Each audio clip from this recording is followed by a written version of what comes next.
Start करें। आज हम लोग योगा बुक पढ़ेंगे। इसका चैप्टर का नाम है एक्सपैंडिंग कॉन्शियसनेस। कॉन्शियसनेस का मतलब कॉन्शियसनेस, एक्सपैंडिंग कॉन्शियसनेस। कॉन्शियसनेस का मतलब अटेंशन, कॉन्शियसनेस का मतलब पता चलना, महसूस होना। गुड। कॉन्शियसनेस का मतलब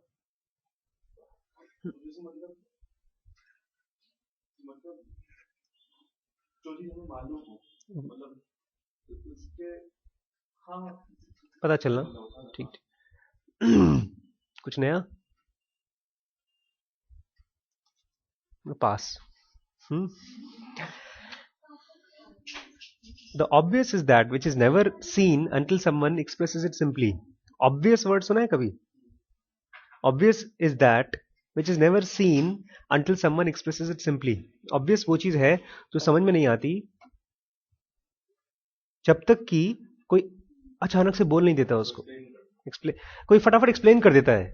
Obvious is that which is never seen, हम देख नहीं पाते, लेकिन जब वो बताता है तो लगता है अरे हाँ, जैसे एप्पल गिरा तो न्यूटन ने बोला ऊपर से नीचे क्यों गिरा, देन सडनली पीपल रियलाइज्ड अरे हाँ। तो जो भी चीजें हम पढ़ेंगे ये ऐसे ही होगा, आपको आपको पता होगा लेकिन किसी ने कहा नहीं होगा इस तरह से हम लोगों को। Life and consciousness seem to be synonymous. Life और कॉन्शियसनेस क्या लगते हैं? सिनोनिमस। सिनोनिमस मतलब एक ही भाई भाई। इनकी कॉन्शियसनेस नहीं है, अब ये होश में नहीं है। कॉन्शियसनेस को हिंदी में कुछ लोग होश बोलते हैं, चेतना बोलते हैं। तो लगता है कि लाइफ और कॉन्शियसनेस एक ही जैसे हैं। It is obvious that life without life there can be no consciousness, and the other hand it is also true that without most elementary concept of consciousness there can be no life. Consciousness के भी ढेर सारे layers होते हैं। जैसे पत्थर conscious होता है? नहीं होता। हम लोगों के हिसाब से नहीं होता ना? होता है पत्थर? नहीं होता। और पेड़? पेड़ होता है। और कुत्ते बिल्ली और आदमी। तो ये लेयर्स हैं कॉन्शियसनेस के। पत्थर, फिर पेड़, बिल्ली, फिर आदमी जैसे बिल्ली। तो ये बोल रहे हैं बिना लाइफ के कॉन्शियसनेस नहीं होगी, और बिना एलिमेंट्री कम से कम थोड़ा बहुत तो कॉन्शियसनेस होना चाहिए, तभी लाइफ होगी। What then exactly is life and what is consciousness? तो फिर लाइफ और कॉन्शियसनेस है क्या?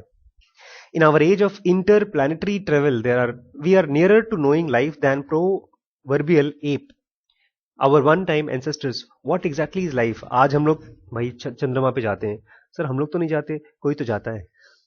कोई तो हम लोग आज से 1000-2000 साल पहले जो आदमी थे वो जितना अच्छे से लाइफ को जान सकते थे उससे अच्छा ही जानेंगे हम लोग। हम we have capacity more than them.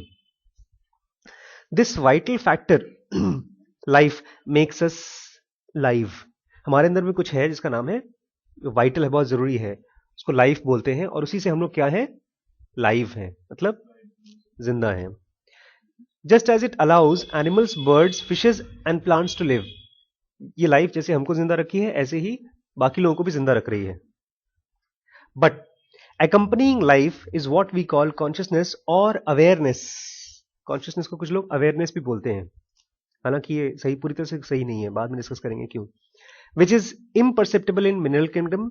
ये अवेयरनेस बहुत ही कम परसेप्टेबल है, दिखती है, परसीव कर सकते हैं। कहां पर हम लोग? मिनरल किंगडम में। मिनरल किंगडम मतलब मिनरल, पोटेशियम, कार्बन, पहाड़, पेड़, पत्थर, पत्थर वगैरह, पत्थर जितने भी हैं सब mineral kingdom. Very limited in plants, बहुत कम दिखता है, लेकिन दिखता है कहां पर? प्लांट्स में। And less limited in animal kingdom, और उससे भी कम लिमिटेड है, मतलब थोड़ा और ज्यादा उभर के आता है कहां? एनिमल्स में। And still less limited in the average human being, और एक एवरेज ह्यूमन बीइंग में जैसे आप और हम हैं, ये और भी अच्छे से दिखता है, कम लिमिटेड के फॉर्म में दिखता है। This makes a man a rational intelligent being as compare to other entities. इसीलिए हम लोग बाकी एंटिटीज से थोड़ा सा समझदार दिखते हैं, जिंदा समझदार आदमी।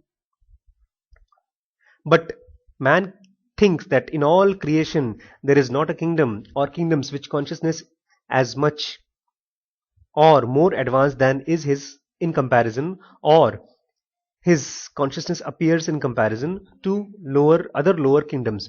लेकिन आदमी इतना घमंडी, उसको लगता है बस हमसे ज्यादा समझदार दुनिया में कुछ है ही नहीं, हमसे नीचे है और हम हैं, उसके ऊपर कुछ नहीं है। भगवान भगवान ठीक है, होते होंगे। नहीं, ऐसा लगता है आप लोगों को हमसे भी ज्यादा सुपीरियर एलियंस हैं दुनिया में? होंगे? कैसे पता? नेट पर मालूम किया है कभी? एलियंस के बारे में खोजा है? शाहरुख खान के बारे में खोजा है? वो भी तो एलियन है। हम लोग अपने इंटरेस्ट की चीज खोजते हैं, और जो चीज हमको लगता है कि दुनिया में होंगे वही तो खोजेंगे। कभी भगवान के बारे में सर्चिंग की है? भगवान को दुनिया में है कि नहीं है? किया है? किया था आपने? सर मंदिर में तो जाते हैं, वहीं बहुत हो गया, अब कितना परेशान करेंगे आप। इसने किया होगा बहुत। नेट पर सर्च की थी? नेट क्या बताएगा भगवान के बारे में? Yet consciousness alone does not make a man divine being. यहां पर एक नया वर्ड लेकर आ रहे हैं, झंझट वाला, उसको बोलते हैं डिवाइन बीइंग। इसमें बड़ा कंफ्यूजन होगा। आज जब जाकर पापा मम्मी को बोलेंगे, पापा आज सर ने हमको डिवाइन बीइंग के बारे में पढ़ाया, इसीलिए भेजा था तुम्हें वहां पे। डिवाइन मतलब जो कि आम आदमी नहीं है, जिसके अंदर में कुछ कुछ दैविक देव पुरुष है, जो कुछ शक्तियां हैं उसके अंदर, एटसेट्रा एटसेट्रा। तो ऐसा क्या चीज है जिसकी वजह से आदमी डिवाइन बीइंग होता है? देर इज अनदर सटल, बहुत सूक्ष्म, सटल मतलब समथिंग वेरी, बहुत पतला, एग्जैक्टली छोटा नहीं, इट्स लाइट, वेरी लाइट, जैसे एयर लाइट है और दूध से ज्यादा लाइट है पानी, और एयर से भी लाइट चीजें हैं।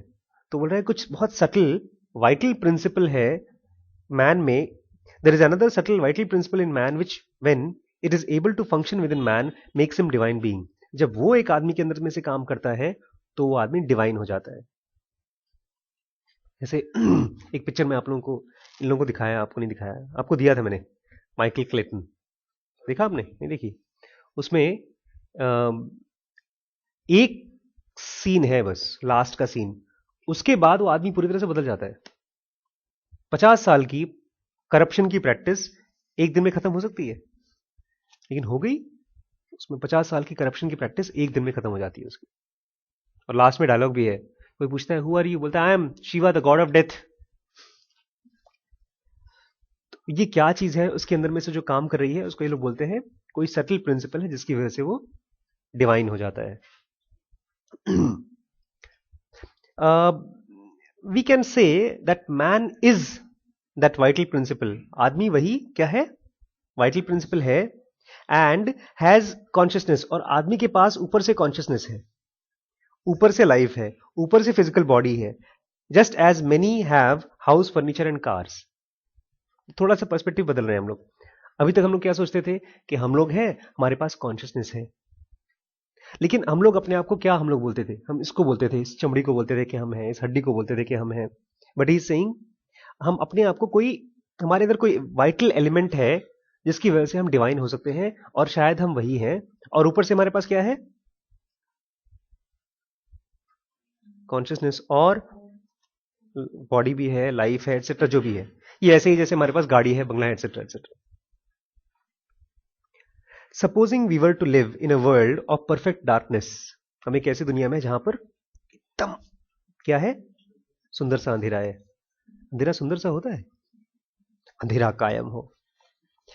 And now suppose that we come into possession of light equal to 1 candle power। और अंधेरे में अचानक हमारे पास क्या आ गया? लाइट आ गई। बहुत पहले, बहुत साल पहले मैंने एक भूतिया पिक्चर देखी थी, उसमें एक चुड़ैल थी, ऐसे हाथ पे कैंडल लेकर के जाती थी, 20 साल बाद पता नहीं जरा जरा सा लेकर जाती थी लाइट। तो जरा सी लाइट आपको दिखाई दे रही है, बहुत ज्यादा नहीं, उस चुड़ैल के बराबर। Even so we should be able to differentiate between light and darkness. तो हम डिफरेंशिएट कर पाएंगे किस किस चीज में? लाइट क्या चीज है भाई? दिया चल रहा है। और डार्कनेस क्या है? बिल्कुल सही, very good answer. If this 1 candle power of light be not there, only darkness existed, then we could never distinguish between light and darkness. लेकिन अगर ये कैंडल होता ही नहीं, तब क्या बोलते? डार्कनेस, अंधेरा है सब जगह, क्या बोलते आप?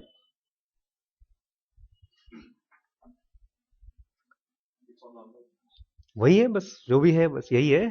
तो सर ये जो है ना, ये लाल है सर, ये थोड़ा सा नुकीला है ना, इसलिए ना लाल है ये. और ये अरे ये तो एकदम सफेद सफेद सफेद.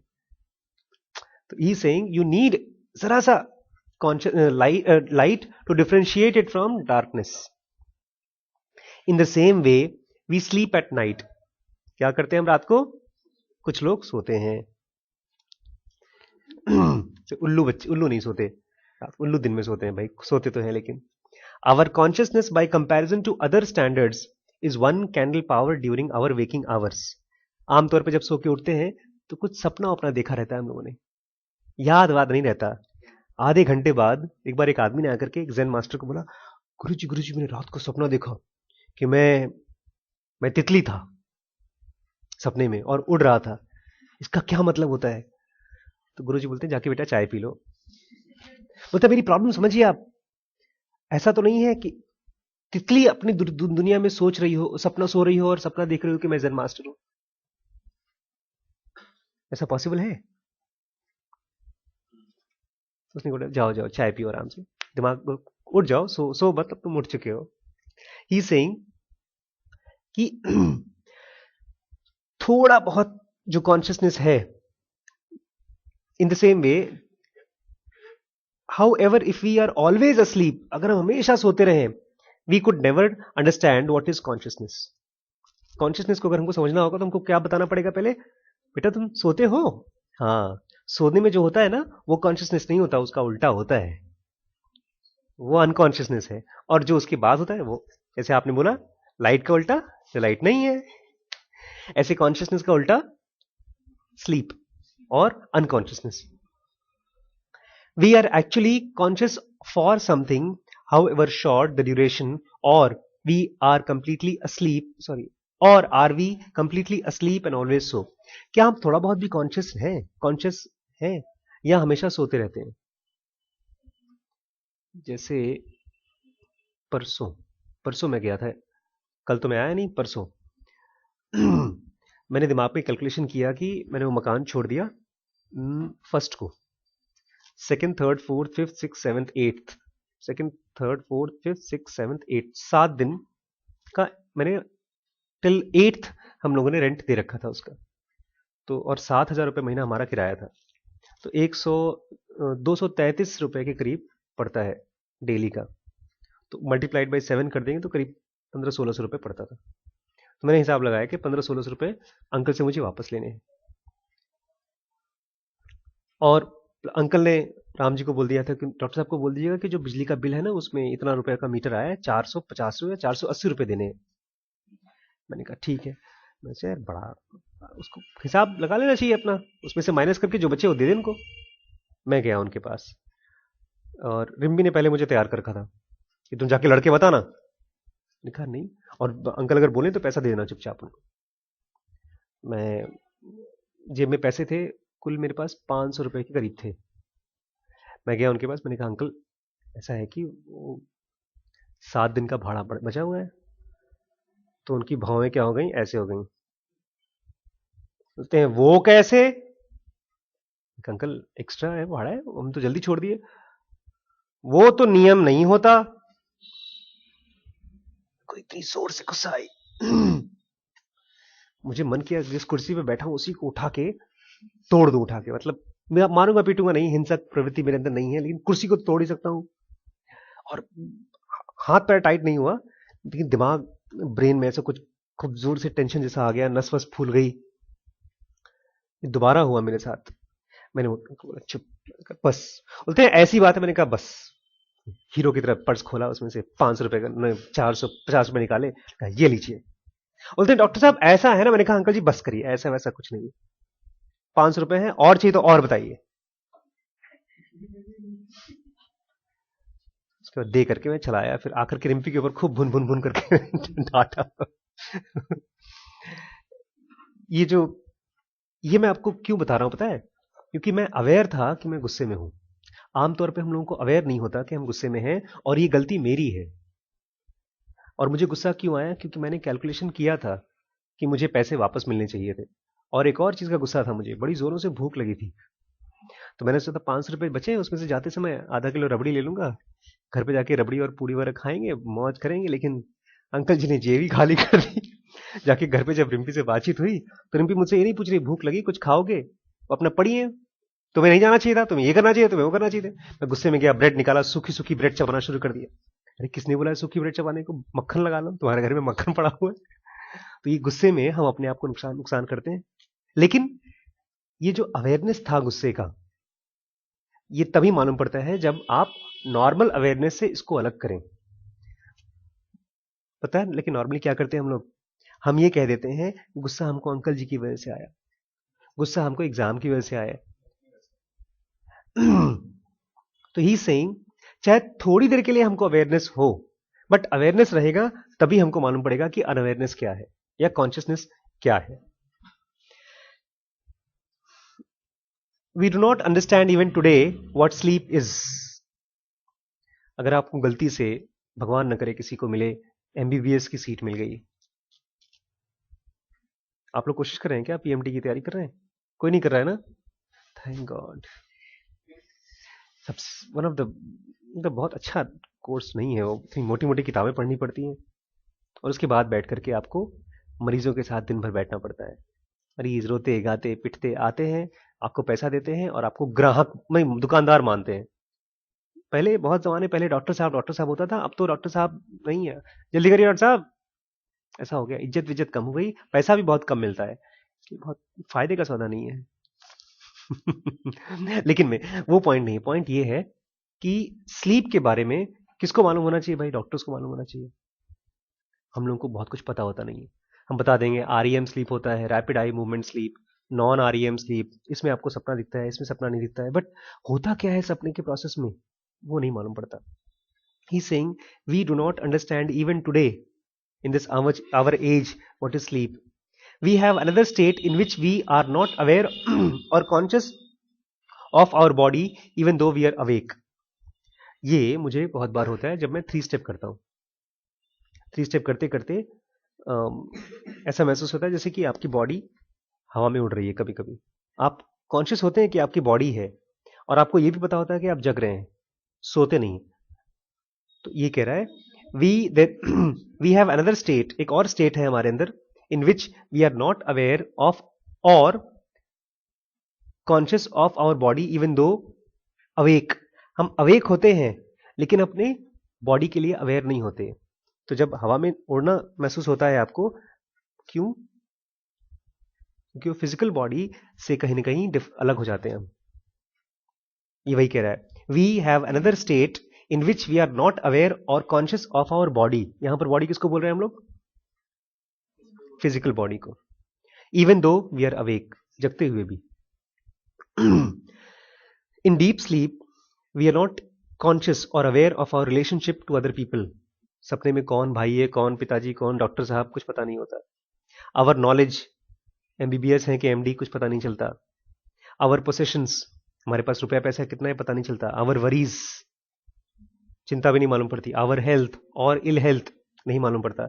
इवन आवर ओन बॉडी नहीं मालूम पड़ती। In short we are in oblivion. Short पे हम किस में हैं? ऑब्लिवियन मतलब गायब है। पूछो ये कहां गए? मैट्रिक्स में गए थे, घुस गए थे मैट्रिक्स में। नथिंग एग्जिस्ट्स, कुछ नहीं होता उस समय। Neither we nor God nor the world.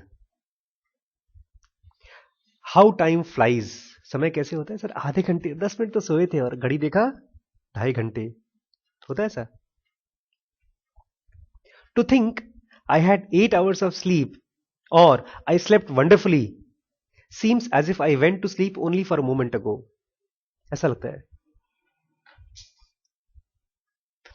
अच्छा ये बोल रहा है if we were in oblivion how could we say I slept wonderfully.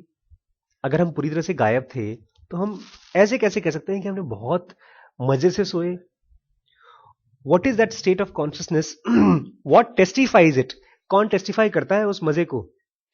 कोई ना कोई ऐसा गायब हुआ, रसगुल्ला खाते तो मजा आता है, भूख लगी हो तो। एक पिक्चर में वो होती है, बोलती है मैंने कितना अच्छा खाना बनाया, खाना खाओ, उसकी वाइफ बोलती है, और वो हीरो खाता है, हाँ बहुत अच्छा है, बहुत अच्छा है, शक्ल से मालूम पड़ा था कि बीवी ने पहली बार खाना बनाया, बोलते बहुत अच्छा है। नहीं नहीं, सच सच बोलो, सच सच बोलो, अच्छा बनाया कि नहीं, झूठ मत बोलो, झूठी तारीफ मत करो। उसने कहा सच बताऊं तो बहुत अच्छा भी नहीं है, इसमें तो नमक कम है। तो तुम हमेशा मेरे खाने को बुराई करते रहते हो, तुम्हें खाली अपनी माँ के हाथ का खाना अच्छा लगता है। तो टेस्टिफाई मतलब क्या होता है? टेस्टिफाई, हम्म, जांच करना। तो कौन है जो सपने में या सोने में जाता है और उसको टेस्टिफाई करता है कि मैं था वहां पे? Who testifies it, and who is this I that slept, and who is that I that testifies? कुट कुट। तो ये कौन है जो टेस्टिफाई करता है और बोलता है कि मुझे बहुत मजा आया?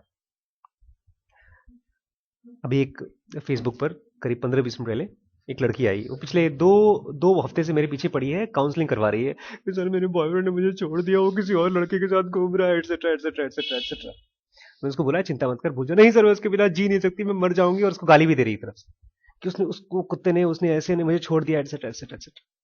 मैंने कहा ठीक है, उसको छोड़ दे। बोलती मैं कैसे भूलूंगी सर? मैंने कहा भूल जाएगी आराम से, बड़ी बड़ी चीजें लोग भूल जाते हैं, यहाँ पर अफगानिस्तान को लोग भूल गए, ट्विन टावर खत्म हो गया, उनके भाई बहन सब मर गए, उनको भूल गए, तो चिंता मत, भूल जाएगी।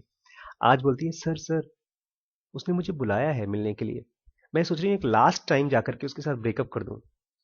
मैंने कहा ब्रेकअप करने के लिए मिलना जरूरी है? तो ये मतलब सर फाइनली खत्म कर दूं मैं सब कुछ? मैंने कहा उसके लिए मिलना जरूरी है? ब्रेकअप करने के लिए क्या करना चाहिए तुम्हें? सिंपल, एसएमएस का जवाब मत दो, फोन का जवाब मत दो, शक्ल तुमसे मिलाए तो दूर हट जाओ। वो मिल करके ब्रेकअप करना चाहती है। उसके बाद बोलती है, लास्ट में भी सेंटेंस पढ़ा है फेसबुक पे, बोलती है sir should I take some gift और समथिंग? कुछ गिफ्ट विफ्ट लेके जाओ। फिर मैंने उसको पहले समझाया कि बेटा देख, वो तुझे क्यों बुला रहा है? बोलती पता नहीं सर, वो शायद लास्ट ब्रेकअप करना चाहता है। मैंने कहा नहीं बेटा, वो फिर से पैचअप करना चाहता है। वो बोलती नहीं सर, मैं तो अब I don't want him in my life ever again. मैंने कहा फिर जा मत उसके पास। बोलती है नहीं सर, ऐसा है ना, ऐसा है कि I just want to know what he is wanting to say. मैंने कहा ठीक है। जब मैंने देखा मेरे सुर में गा नहीं पा रही है, मतलब उसको मैं मना कर रहा हूँ, मज्जा मज्जा मज्जा, फिर मैंने कहा हाँ हाँ देन यू शुड गो। बोलती है गिफ्ट ले जाऊं? मैंने कहा जो तुझे ठीक लगे। Okay sir. नहीं ले जाती हूँ सर, अभी नहीं ले जाती हूँ, बाद में ले जाऊंगी अगर दोबारा जाना पड़ा तो। मैंने कहा बिल्कुल सही। Basically she is not testifying that she is happy to go and meet him. She was waiting for this moment. इसलिए 2 हफ्ते से रो रही थी, बोलती मैं उसके बिना रह नहीं सकती। तो ये ये बोल रहे हैं कोई ऐसी चीज है आपके अंदर में जो वहां जाती है और डुबकी मार के वापस आती है, उसको अच्छा लगता है। During deep sleep the body has its own consciousness, और गहरे स्लीप में बॉडी का अपना खुद का क्या होता है? पहले पढ़ा है हम लोगों ने इसको। जब पेशेंट्स कोमा में होते हैं, डीप कोमा में, तो ये बॉडी की कॉन्शियसनेस बहुत कम हो जाती है। इसीलिए सर्जरी के ऑलमोस्ट जो डीप कोमा वाले पेशेंट्स होते हैं, 70-80% वाले पेशेंट्स बचते नहीं है अगर उनको 2-3 महीने तक कोमा हो गया। पेशेंट्स को पेशेंट्स ऑब्लिवियन में होते हैं, उनकी बॉडी को क्या हो रहा है उनको पता नहीं चलता। पता है डीप कोमा में बहुत कॉमन प्रॉब्लम क्या है? Bed source. बेड सोर्स पता है क्या होता है? आप बहुत देर तक बैठे हैं या लेटे हैं तो बॉडी करवट बदलती है अपने आप। क्यों? क्योंकि कोई खास जगह है वहां पर ब्लड सर्कुलेशन नहीं पहुंच रहा है, रुक गया, और कोमा में पता नहीं चलता, वहां ब्लिस्टर्स बन जाते हैं, फिर धीमे धीमे बेड सोर बन जाता है, इतने बड़े बड़े घाव हो जाते हैं, मरीज को पता ही नहीं चलता। ये सेइंग बॉडी की अपनी एक कॉन्शियसनेस होती है डीप स्लीप में, for it continued breathing regularly, क्योंकि वो रेगुलर सांस लेता रहता है। The circulation of blood, the beating of heart, the digestion of food, even turning on our side in the sound sleep, it all continues. ये सब चीजें अपने आप ऑटोमेटिकली होती रहती है, हम कॉन्शियसली करते नहीं है। हम कॉन्शियसली बैठे रहते हैं कहीं ओसामा बिन लादेन के साथ इंडिया पाकिस्तान बेचते रहते हैं। What is this state of consciousness with in? ये है कौन सी चीज जो हमको रेगुलेट कराती है बॉडी को अच्छे से? We are not aware of our body as in deep sleep, it is life that makes the body exist. हम अपनी बॉडी के लिए अवेयर नहीं होते, उसको कौन चलाता है उस समय? It is life that makes the body exist. कौन? Life. That state when you're not dependent on your five senses is the state of vital principle। ये वो स्टेट है जिस स्टेट में आपको अपने 5 सेंसेस की जरूरत नहीं पड़ती। ये जाते थे जब कभी कभी समाधि में रामकृष्ण परमहंस, तो उनकी बॉडी की ब्रीदिंग इतनी स्लो हो जाती थी कि एक एक घंटे में 1 या 2 ब्रीदिंग होती थी। उनकी बॉडी सड़ती नहीं थी और मक्खी नाक से लेकर के गले तक जहां तक जा सकती थी चली जाती थी, मक्खी अंदर तक। वो ऐसा भी नहीं होता था कि उनकी नींद खुल जाए, सोते नहीं थे वो, used to go into deep samadhi. और जब कॉन्शियसनेस वापस आती थी तो एक एक करके मक्खियां धीमे धीमे बाहर आती थी और फिर वो अपना उठ जाते थे। And like this used to be for 3 days 4 days पड़े रहते थे ऐसा। अभी भी एक सज्जन है Jaggi Vasudev, he is a big very famous गुरु। बताते हैं, मैं एक बार पहली बार जब ऐसे बैठा था ध्यान कर रहा था, तो आधे घंटे के बाद जब मैंने आंख खोली तो लोगों ने बताया 5 घंटे हो गए। और बोलता है फिर एक दिन तो मैं ऐसे अपने खेत पे बैठा हुआ था, आंख बंद करके ऐसे बैठा हुआ था, 2-2.5 घंटे तक मैं जब बैठ के उठा तो लोग मेरे आसपास इकट्ठे हो गए, क्योंकि मैं 2 दिन तक ऐसा बैठा रह गया, तो मुझे पता ही नहीं चला 2 दिन बीत गए। तो ई सेइंग ये वही स्टेट ऑफ वाइटल प्रिंसिपल है जो हमको डिवाइन बना सकते, अगर हम पूरी तरह से अपनी बॉडी को उसके साथ फ्लो करा सकें, ट्यून करा सकें। It lives by its own inherent capacity independent of material or physical laws। अभी हम बोल रहे थे ना, one so freed of bondage of senses transcends all material relation। ये वही है कि तब आपको material relations या physical laws की जरूरत नहीं पड़ेगी अपनी बॉडी को जिंदा रखने के लिए। वो अपने ही इंडिपेंडेंट कैपेसिटी हो जाती है बॉडी की। It is the inherent consciousness in matter of all forms and grade due to the prevalence of the substance life in all creation। अभी तक हम मानते हैं, साइंटिस्ट, डॉक्टर्स और जितने भी लोग हैं खोज, कि इस पूरे प्लैनेट में, इस पूरे यूनिवर्स में कुछ चीजें हैं जो जिंदा हैं और कुछ मरी हुई हैं। बल्कि लेकिन ये उल्टा बता रहे हैं, बोल रहे हैं कि कॉन्शियसनेस कुछ चीजों में ज्यादा है, कुछ चीजों में कम है, लेकिन ये पूरी की पूरी प्लैनेट को लाइफ नाम की कोई चीज है जो अपने आप चला रही है। हर चीज में है वो, चाहे पत्थर में हो, चाहे पेड़ में हो, चाहे कंप्यूटर में हो, it is flowing. All creation therefore breathes, इसलिए सारी की सारी क्रिएशन क्या करती है? सांस लेती है। From those taking very short breath, कुछ तो है बहुत बहुत ही शॉर्ट ब्रेथ लेते हैं, जैसे एक मक्खी है, मक्खी का 1 मिनट में 550-600 बार सांस लेती होगी। उसकी भाई उसकी छोटी सी बॉडी चलती है compare to our, to those very very long breath. और वहीं पर प्लैनेट अर्थ है, उसकी इतनी स्लो ब्रीदिंग है कि मालूम पड़ा 50 साल में एक ब्रेथ हो रही है। एंड एवरीथिंग मूव्स, और हर चीज मूव करती है, rotates, circulates in all various realms of creation. हमारे पूरे क्रिएशन में हर चीज ब्रीदिंग करके और रोटेट करके जिंदा रह रही है। It is not due to the want, is it not due to the want of consciousness beyond earth, but want of observation and the means to observe beyond our earth, that we presume that there is no life or consciousness in the interstellar spaces। असल में पता है हम लोग क्यों space में जाओ, planet Jupiter पे जाओ, क्यों जाने की कोशिश कर रहे हैं? हाँ, ये कहीं ना कहीं हमारी इच्छा है। We want, but want of observation and means to be beyond our earth, के हम जानना चाहते हैं कि और भी कहीं लाइफ है। We basically want to find out। अगर ये बता दे कोई कि और कहीं लाइफ नहीं है तो शायद नहीं जाए, but we want to see life in all other parts of creation. अभी जो नेक्स्ट लाइन है, 4-5 लाइनें, बहुत ही दिनों तक मैंने पढ़ता रहा, तब जाके थोड़ा बहुत समझ में आया, इसलिए मैं 4-5 बार पढ़ूंगा आपको धीमे धीमे और समझने की कोशिश करेंगे। It is the rate of flow of life. Rate of flow of life मतलब, रेट ऑफ फ्लो मतलब 1 मिनट में कोई चीज कितनी बार चल रही है, लाइफ कितनी बार चल रही है। It is the rate of flow of consciousness, ये कॉन्शियसनेस का flow. It is the state of vital principle. ये वाइटल प्रिंसिपल का स्टेट है इन इट्स ओरिजिनल स्टेट।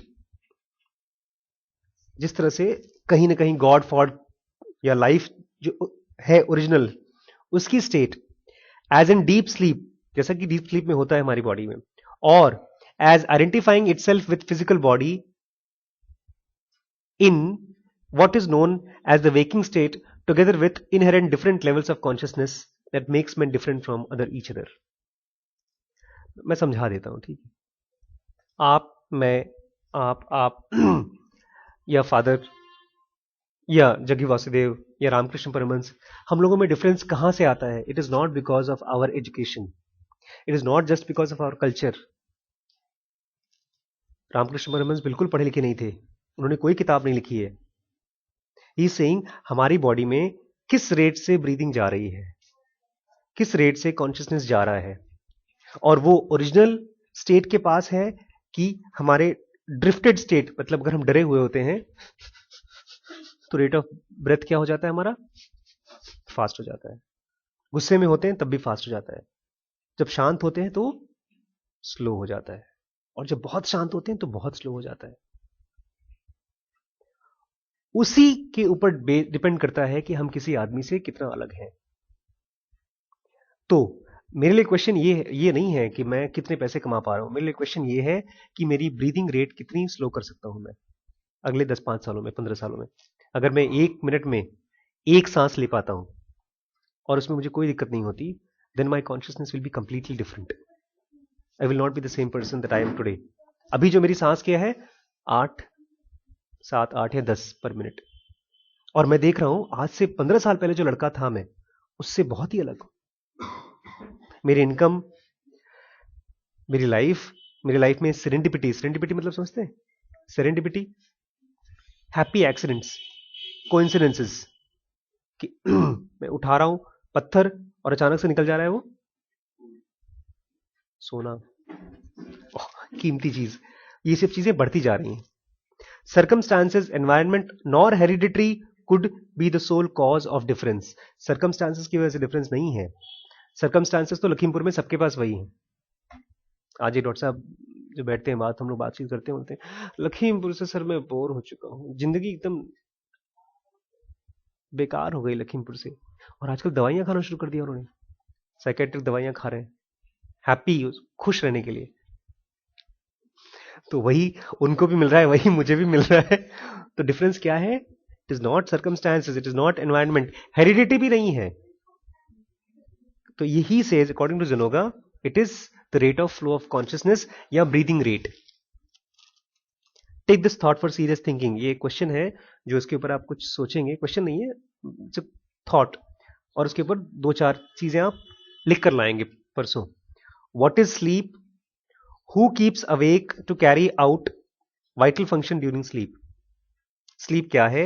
और जब हम सोते हैं तो कौन है जो हमारी बॉडी की वाइटल फंक्शंस को चलाता रहता है? ठीक है, कोई क्वेश्चन? बहुत अच्छा बताया सर आपने, कोई क्वेश्चन छोड़ा ही नहीं, हम तो सो के उठ रहे हैं। स्लीप यही है सर, हम सो के उठ रहे हैं। ये मैंने इसलिए बताया, ये चैप्टर इसलिए पढ़ना शुरू किया because Zanoga is the base of this IESM counselling. और एक बार आप कोर में बहुत स्ट्रांग बन गए तो ऊपर से फिर लेयर्स हम डालते जाएंगे इंटेलिजेंट होने की, etcetera etcetera, but core has to be really strong. For that you need your breathing to be slow and steady. उसके लिए क्या करेंगे? ब्रीदिंग को स्लो स्टडी करने के लिए 3 स्टेप में क्या करना पड़ता है हम लोगों को? लेटना पड़ता है, उसके बाद दोनों हाथ सर के ऊपर रखेंगे ऐसे, एक मोटी सी किताब लेंगे और यहां नाभि के ऊपर की तरफ रखेंगे, और बस उसको अपना काम करने देंगे, हम डिस्टर्ब नहीं करेंगे उसको। वो किताब उसको दबाएगी फिर छोड़ेगी। ये इतनी छोटी सी चीज है और इतनी ऑब्वियस सी चीज है कि हमको लगेगा सर इससे क्या होने वाला है, 2+2? श्रीश को नहीं आता, आपको लगता होगा सर इससे क्या होने वाला है। ऑब्वियस सी चीजें हमेशा मिस हो जाती हैं, क्योंकि हमको क्या लगता है इससे क्या होने वाला है। सर आकर के आपके यहाँ क्या कर लेंगे? सर आकर बैठे रहते हैं कुर्सी पर, सर्दी में आप बुलाते रहते हैं, लेक्चर चलाते रहते हैं, इससे क्या हो जाएगा? 3 स्टेप शुरू करेंगे। मैं ये नहीं कह रहा हूं कि रोज करिए, मैं कह रहा हूं कि कभी कभी करिए। और specially if you can do this, कि आप दोपहर का जो सोना है उसको अगर 3 स्टेप से आप रिप्लेस कर दें, is going to be very beneficial. Because सोने में, दोपहर को सोने में या बहुत ब्रेन के सेल्स को नुकसान पहुंचता है। So slowly you can replace your क्या चीज, स्लीप को 3 स्टेप से दिन की, ठीक है। और सुबह भी अगर नींद नहीं खुल रही है तो बुक बगल में रखिए, सोने से पहले किताब रख लीजिए, तकिया हटा दीजिए और आप देखेंगे 15-20 मिनट बाद आपकी नींद इंशाल्लाह खुल जाएगी। किताब हटा देंगे तो नहीं होगी। यूजुअली ऐसा होता है कि किताब हटा देते हैं क्योंकि उनको सोने का मन करता है, उससे नींद टूट जाती है। और हमारी किस्मत अच्छी रही तो आपको कभी कभी ऐसा भी महसूस होगा,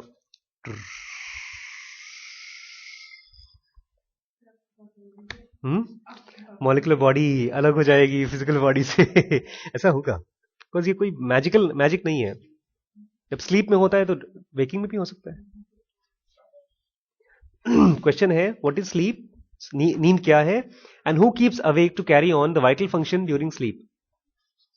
who keeps awake to carry on the vital function of the body during sleep. ठीक है, चलिए बहुत अच्छा लगा आप लोगों से मिलकर। बाय बाय, नमस्ते फेसबुक, नमस्ते यूट्यूब।